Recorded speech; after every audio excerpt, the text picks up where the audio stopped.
अली बुखारी साहब, क्यों एहतजाज किया आज सदर मुमलिकत की तकरीर में? उनको आइन की एक जिम्मेदारी वो पूरी कर रहे थे, आइनी जिम्मेदारी थी उनकी खिताब करना। सुन लेते, अच्छी बातें की उन्होंने, बुरी बात तो कोई भी नहीं की। बिस्मिल्लाहिर्रहमानिर्रहीम, अल्लाहुम्मा सल्ली अला मुहम्मद व आले मुहम्मद। भाई बिल्कुल आपकी बात ठीक है, लेकिन ये उस सूरत में ठीक है जबकि प्रेसिडेंशियल सीट जो है वो खुद कॉन्स्टिट्यूशन के मुताबिक आई हो। बड़ा सिंपल सी बात है, इसमें कोई रॉकेट साइंस नहीं है। केपी के इलेक्शन तो अभी तक हुए नहीं, आपने सेनेट के करवाए नहीं। स्पेशल सीट्स तो अभी तक आपने जो है उसके सुप्रीम कोर्ट के ऑर्डर पे इम्प्लीमेंट हुई नहीं। तो प्रेसिडेंट साहब कैसे प्रेसिडेंट बन गए, मुझे ये तो बता दें ज़रा। कॉन्स्टिट्यूशन को पढ़ लें, उसको मेन लेटर एंड स्पिरिट में। तो अगर तो अभी तक तो आपका हाउस ही फुल नहीं है, हाउस फुल आपने किया ही नहीं। कोई बंदा ये बात कर सकता है कि अभी तक एक प्रोविंस की आपके सेनेट के इलेक्शन ही नहीं हुए और आपने जो है प्रेसिडेंट भी बना दिया, गवर्नर भी बना दिया। तो आप इसी पार्लियामेंट में बैठे ना, मैं तो इसीलिए कह रहा हूँ कि अंडर क्वेश्चन है ये प्रेसिडेंशियल इलेक्शंस। और प्रेसिडेंट साहब खुद जो धौंस, मैं कहता हूँ एक जबरदस्ती से बैठे, लेजिस्लेशन में भी नहीं हिस्सा लेना। मैं आप बात करूँ, हम तो ये फर्स्ट से कहते आ रहे हैं कि फॉर्म 47 की गवर्नमेंट। किस दिन हमारे लीडर ने कह दिया, किस दिन हमारी लीडरशिप ने कह दिया, किस दिन मेरे किसी प्रोग्राम में मैंने कह दिया जी this is a legitimate assembly? नहीं। अब बात यह है कि जब आपके पास, मैंने तो आपको एक लॉजिक दी ना, मैंने तो सुप्रीम कोर्ट का ऑर्डर आपको बता दिया कि उस पर एग्जीक्यूट नहीं हुआ आज तक। सुप्रीम कोर्ट ऑफ पाकिस्तान से ऊपर तो कोई ऑर्डर नहीं हो सकता यार। अब उसके बाद आपको मैंने केपी सूबे के प्रोविंस का बता दिया कि जी अभी तक प्रोविंशियल सेनेट इलेक्शंस नहीं हुए, मीनिंग भाई हाउसफुल नहीं है। आपकी 23 सीट्स से ज़्यादा सीट्स जो है अभी आपकी जो हमारे पास आनी थी, जो सुप्रीम कोर्ट के ऑर्डर पे एग्जीक्यूट करना था, ईसीपी ने नहीं किया। तो इसका मतलब कि ये चीज़ें जो हुई हैं सारी की सारी ड्यूबियस उस पर घुस गई हैं। अब बात यह है कि जब एक शख्स खुद प्रेसिडेंट की सीट पे बैठा हुआ है और प्रेसिडेंशियल इलेक्शन ही अंडर क्वेश्चन है, तो उनको मैं कैसे लेजिटिमेट करार दे दूं?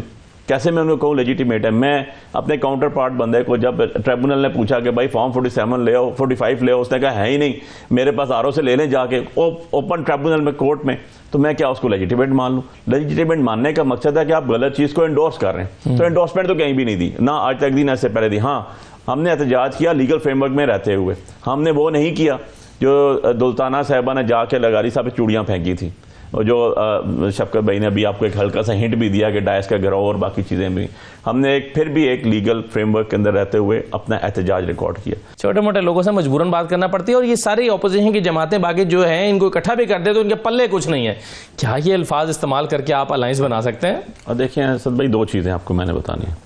नंबर वन, पहले मैं प्राचार्य साहब को छोटा सा एड्रेस कर दूं कि जो केपी सूबे में अभी तक सेनेट के इलेक्शंस नहीं हुए और उसके बगैर जो प्रेसिडेंशियल इलेक्शन हो गए, that is not constitutional elections basically.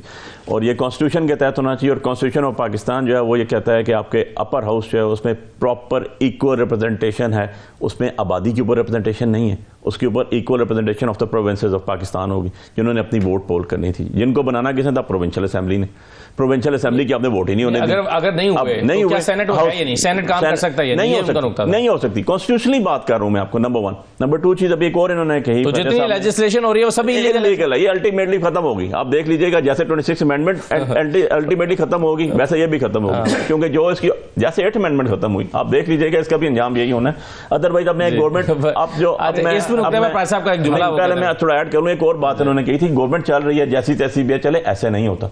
Government भी कॉन्स्टिट्यूशन के तहत चलेगी, और कॉन्स्टिट्यूशन का आर्टिकल 7 करता है गवर्नमेंट वो होगी जिसको लोग अवाम वोट देंगे, जो आपके लोकल गवर्नमेंट से लेके, लोकल गवर्नमेंट सेटअप से लेके, प्रोविंशियल सेटअप से लेके नेशनल असेंबली तक जाएगा। भाई लोगों ने जिनको रिजेक्ट किया वो बैठ के अंदर, जिनके चौथे नंबर और पार्लियामेंट को कह रहे हैं जाने दें। ऑब्वियसली इसके अंदर कोई दूसरी राय नहीं है। 5,19,000 तनख्वाह बहाना लेना जायज है। उससे बड़ी बात बताऊं, 72 अरब रुपया लगा दिया इलेक्शन कमीशन ऑफ पाकिस्तान ने। क्या उससे कोई जवाब दे पूछेगा? क्या आप अपने प्रोग्राम में आज उनसे पूछे? तो लग गया, आप उनसे हर महीने लग रहा है। आप उसे पूछे, section 13 of the election act है, उसके अंदर EMC सिस्टम लिखा हुआ है, सारा रिकॉर्ड पड़ा हुआ उनके पास। हाई कोर्ट से हमने बेटे कि भाई ले आओ EMC सिस्टम, वो कहीं नहीं जा सकता, उसमें कोई रद्द बदल नहीं हो सकती। लेकर आपके आ जाए, यहाँ पता चल जाए। नंबर 2, अब जो आपने क्वेश्चन किया, पहले इसका जवाब वो पराज साहब का ले ले, फिर आप ग्रैंड लाइन से बात करें। बुखारी साहब ये बता दें किस आर्टिकल आइन का रेफर कर रहे हैं? मैं आर्टिकल रेफर करूंगा जी, सेनेट के इलेक्शंस के ऊपर आ जाए। नहीं देखिए ना, प्रेसिडेंट आपने अब अगर मेरी गुजारिश सुनिए, मैं आपको एक गुजारिश सुनने, आपने कहा कि आइन बार करता है। मैं तो खाली इतना सवाल किया है, आइन का कौन सा आर्टिकल जिसमें लिखा है कि सेनेट जब तक मुकम्मल नहीं होगी सदर का इलेक्शन नहीं होगा? किस आर्टिकल में? इस पे भी दो चीजें, अब दो चीजें मैं बता, मैं सादा सवाल कर रहा हूँ बुखारी साहब, मैंने सादा सवाल किया। जी हाँ, जो प्राचार्य साहब ने बात की पहले और जो भी दोबारा उन्होंने रिपीट की कि एक इलेक्शन हो जाता है और बाय इलेक्शन होगा, दैट इज समथिंग एल्स।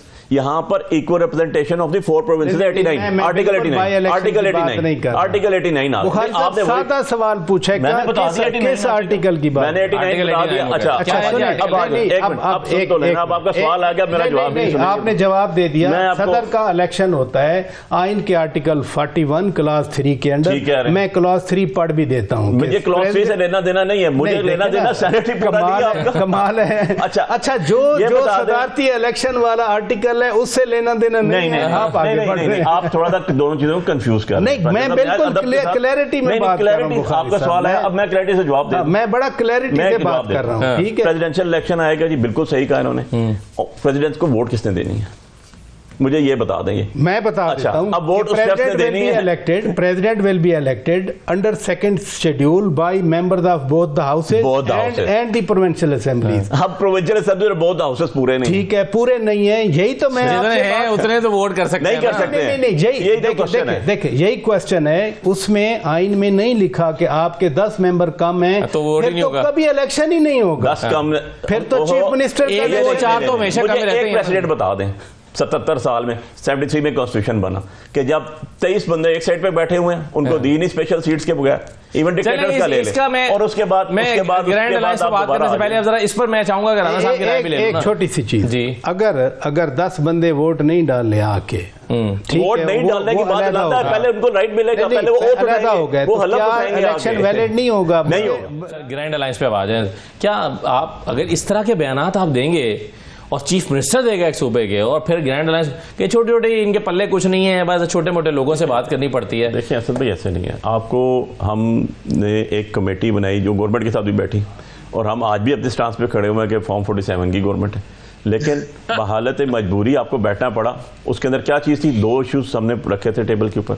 एक था आपका 26 नवंबर के हवाले से, और दूसरा था आपका इलेक्शंस के छोड़ के हमने आगे चले। हमने कहा यार 2 बना दें, इसके अंदर आप कमीशन, जुडिशल कमीशन, सिंपल सी बात थी, सॉल्व होती, पर इनके पास नहीं हो सकी। सिमिलरली आप जब जाते हैं अपनी अपोजिशन अलायंस के बाद, ऑब्वियसली अपोजिशन ने भी आपके खिलाफ इलेक्शन लड़े होते हैं, आपने उनके अगेंस्ट इलेक्शन लड़े हैं, और अल्टीमेटली एक जीता एक हारा, और उसके बाद आप आगे चलते हैं, तो आप उनको साथ लेके चलते हैं।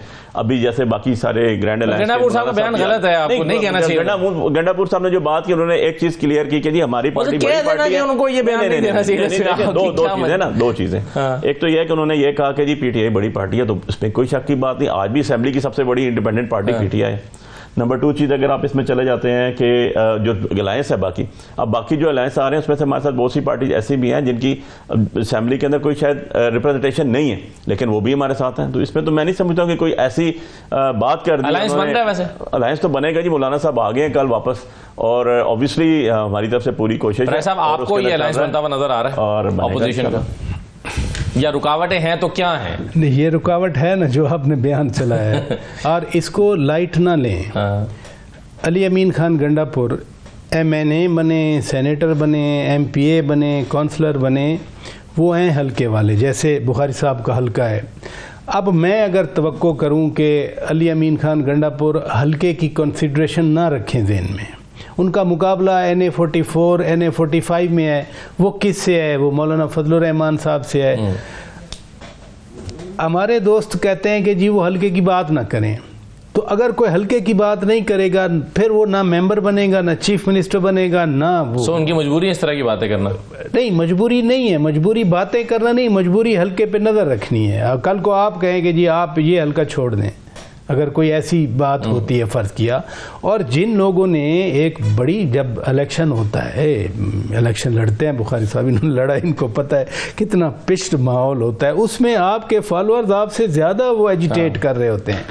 तो अलायंस अगर आप ये कह रहे हैं कि जैसे अचकज़ई साहब आ गए पीटीआई के साथ, या कोई और आ गया, वैसे तो मौलाना मैं नहीं देखता JUI और पीटीआई का अलायंस उस तरह का। हाँ, ब्रॉडर लाइन पे हुकूमत की मुखालफत के हवाले से, जमहूरियत के लिए, आइन की सुप्रीमेसी के लिए, ये इतना walk in walk side by side तो चलेंगे, लेकिन वो ये नहीं हो सकता कि जैसे अचकज़ई साहब बैठे हुए हैं वैसे JUI की। मेरे लिए मौजज़ा होगा, मैं नहीं देख रहा उस तरह से अलायंस आपको, मुझे नहीं।